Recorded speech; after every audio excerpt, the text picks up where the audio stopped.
Pemirsa, BMKG telah memberikan prediksinya bahwa akan ada gelombang tinggi, gelombang laut pasang di beberapa hari ini di akhir tahun sampai kemudian awal tahun 2023. Begitu juga hujan dengan intensitas tinggi. Untuk bisa mendapatkan informasi lebih lanjut lagi, kita akan mendapatkan laporan dari rekan kami Agita Malika yang saat ini berada di BMKG. Silakan Agita.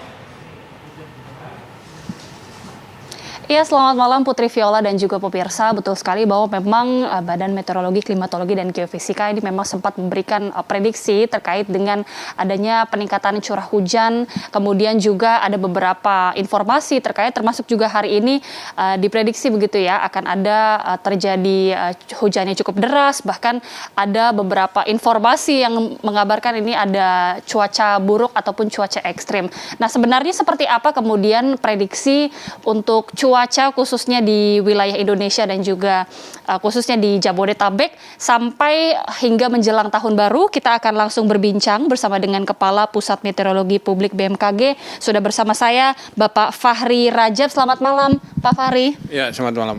Pak, ini kan sempat ya Pak cukup menghebohkan gitu hari ini, katanya diprediksi ada informasi cuaca ekstrim, kemudian BMKG juga menyebutkan mungkin bukan cuaca ekstrim ya Pak, tapi hujan deras. Sebenarnya seperti apa Pak untuk prediksi hari ini meskipun sudah memasuki waktu malam ya Pak ya? Iya, jadi memang BMKG sejak dari 2 minggu yang lalu kan sudah membuat rilis tentang adanya peningkatan potensi hujan dengan intensitas sedang hingga lebat, bahkan sangat lebat di periode akhir tahun ini gitu ya. Dan untuk hari ini sebagaimana kami prediksikan dari 3 hari yang lalu, untuk Jabodetabek memang perakiraan cuaca dari kami adalah hujan dengan intensitas sedang hingga lebat. Dan dari pemantauan terakhir pengamatan cuaca ya, pengukuran hujan, kami melihat memang ada hujan dengan intensitas sedang itu sampai dengan jam 3 sore tadi kita lakukan pengamatan. Itu hujan dengan intensitas sedang di Jakarta bagian utara ya, Jakarta Utara, Jakarta Barat.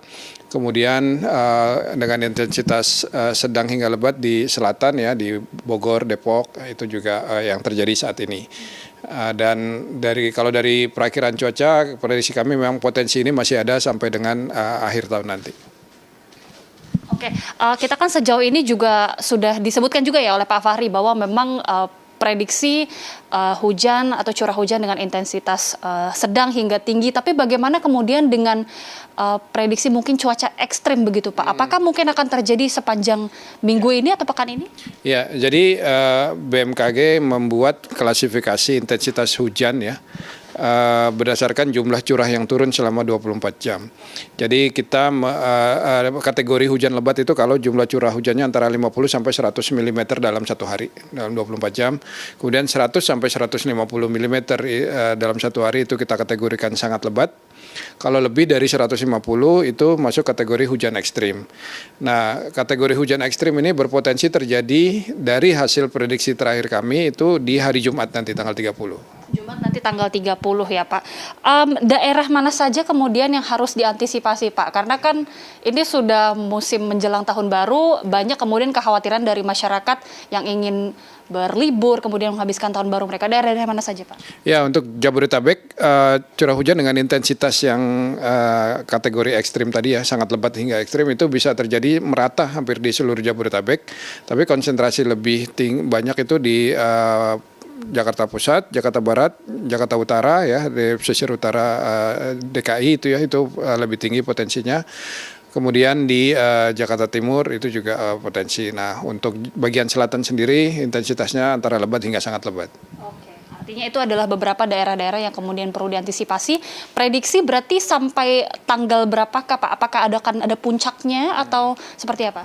Iya, BMKG kan membuat perakiran harian sampai dengan 7 hari ke depan gitu ya. Nah, dalam periode dari hari ini tanggal 28 sampai 7 hari ke depan, yang paling tinggi potensinya memang di tanggal 30 gitu ya. Nah, kami melihat di tanggal 31 agak menurun potensinya, begitupun tanggal 1 Januari juga akan menurun.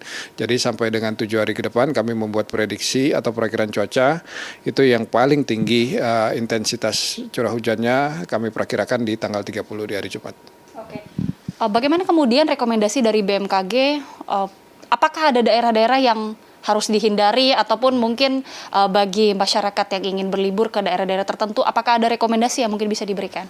Iya, kalau bicara dalam yang lebih luas ya, seluruh Indonesia ya, memang selain Jabodetabek yang perlu diwaspadai juga Jawa Tengah bagian utara, kemudian Banten, hampir sebagian besar wilayah Banten, Jawa Barat, terutama Jawa Barat bagian tengah dan utara, kemudian kalau Jawa Timur itu Jawa Timur bagian selatan. Nah, kemudian kalau di luar Jawa itu di Lampung, Sumatera bagian selatan ya, kemudian di Bali, NTB, NTT itu juga perlu menjadi kewaspadaan. Nah, ini mengingat kita masih dalam periode akhir tahun ya, masih banyak masyarakat juga yang berlibur, ini juga mungkin perlu menjadi kewaspadaan di daerah-daerah wisata. Seperti di Bali kami masih memprediksi adanya potensi hujan dengan intensitas lebat di Bali sampai dengan awal tahun nanti. Terima kasih Pak Fahri sudah memberikan informasi kepada pemirsa TV One. Selamat bertugas kembali Pak. Demikian Putri Viola dan juga pemirsa, memang untuk tanggal 30 khususnya, ini tadi sudah disebutkan juga oleh pihak BMKG, potensi cuaca curah hujan sedang hingga lebat ini memang diprediksi akan cukup terjadi pada tanggal 30, dan juga tadi sudah disebutkan juga beberapa daerah-daerah yang perlu diantisipasi khususnya bagi Anda masyarakat yang ingin menghabiskan libur menjelang akhir tahun. Sementara demikian, Putri kami kembalikan ke studio. Terima kasih Agita yang sudah memberikan kami informasi dari BMKG. Ini juga membuat masyarakat bisa memprediksikan cuaca, kemudian juga bisa menyusun rencana mereka di akhir tahun. Selamat menjalankan tugas kembali, Agita.